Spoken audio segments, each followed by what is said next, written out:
Hi, I'm a home gardener who's seen lots of living walls in buildings where I've worked, and I've always been quite inspired to try one for myself until I got home and actually saw the cost and thought about the maintenance considerations of them. And then more recently I started to see these plant boxes popping up all over the place, so I've been on to their website and bought myself a 5-box unit, and I'm really impressed with it, so I thought I'd do a little video on what I've done with mine, see what other people are doing with theirs, and maybe for anyone who's got one or going to get one, how it worked for me putting it together. I was really impressed with its eco-credentials because it's 100% recycled plastic, and every individual box you buy, £1 goes to a community project, so it's good to be able to support community projects while you're actually buying something for yourself. The PlantBox website's got this installation structural summary, which is really good. For mine, what I decided to do is I was sitting it on the sleepers which actually form the beds in this polytunnel, but not quite, because I wanted it to be a little bit raised from the beds. So the wooden base you can see at the bottom is actually an offcut of another railway sleeper that I had, that I bolted onto the bottom and then stood that on top of it. Once it was assembled and up against the wall, I then screwed it to the wall, and I did have the screw and plug to show you. I thought I'd lost them, but I just found them again. I used a 6mm pilot hole, and into that would normally be a red plug, but I really like these Fisher duo plugs because they tend to stick into absolutely anything. This is a brick wall behind me that's been rendered, and then a 5mm screw through that into the wall. You can do the bottom, the middle and the top, but being belt and braces, I just decided to screw all of them, and I quite enjoy screwing things to walls anyway. So that's how I did mine. In terms of putting it together before it went on the wall, it took me 45 minutes to do one box, get everything unpacked, do one box, and that included going back onto PlantBox's website because they've got some brilliant how to put this thing together videos on there. Once I'd done one, it only took me 15 minutes to do the other 4, so they were very quick and easy to put together. They're self-watering, and they've got a little water indicator on the side here, so I'm pleased with that.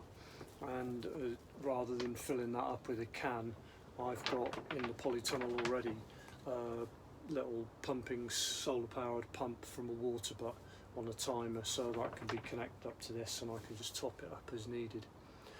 When I got to filling it up with compost, I used this multi-purpose compost that came in a 10-litre bag, and 2 of those in B&M was £5, and 2 bags pretty much filled it, although I am going to do something different with the top that I'll talk about in a minute. Because I was planting herbs in there, as well as it being multi-purpose compost, herbs love drainage, so you could either add sharp sand to that, which is sand with bits of grit in it, or you could actually use grit itself. It's quite a pebbly grit, that one. Or you could use hydrolica, the clay balls. Any of those would give more drainage. At the moment I've actually got quite a lot of sharp sand, so I use that in mine, and I use that 10 parts compost to 1 part sand. So I basically did that by putting sand in a 2-litre jug and then adding it to the rest of the compost that I had before popping it in there. So that was very easy to mix in these little bags, and the little bags were very easy to fill the trays up. Then I got onto plants, and kudos to Asda, although I can imagine people cringing like, ooh, supermarket herbs, but I have grown them on before, and some work and some don't. Basil and coriander tend not to work too well, but certainly things like mint, oregano, rosemary, they all work quite well. And in Asda I got a bunch of these plants, as you can see, 50p each. You do have to watch what's on the shelf when you get them, because you'll notice in the tray actually that you've got some really bushy rosemary and then some spindly ones, and I've still got a couple here to show you because it comes as a jumbo plug. So that's one rosemary that's got 5 or 6 growing stems on it and a reasonable root system, and you can see the difference to that one, and they were next to each other on the shelf, although they had different best before dates. They were so different to each other that the checkout lady actually scanned them separately and then asked me if they were both rosemary when she'd put them through, because they looked so different to each other. So the quality will vary. So that was quite cheap to actually fill up here. I already had the oregano that I've put in the bottom here, but I did buy the thyme from Asda as well, and the parsley. Notice I've only put 2 in here because the parsley, there's hundreds of little parsley plants in each bunch and they're going to fill out quite quickly. So I gave them plenty of room. I haven't fully committed to a decision for this layer yet, but I will do at some point. And I've got the rosemary in layer number 4. Up in the top, what I'm going to do is I'm going to fill the top one with a hydrolica and try and grow the mint hydroponically. And by fill it, I do mean fill it, because in the bottoms of the boxes they've got these little platforms, and the water fills up underneath here and it wicks up into the compost through this felt, and there's another piece of felt that sits on top of it. And compost is good at that, wicking water up and then holding it, but hydrolica isn't. So I'm going to pop these parts out of the bottom of the top layer, completely fill it with a hydrolica, and then I've washed the mint out, so I've washed the compost off the roots.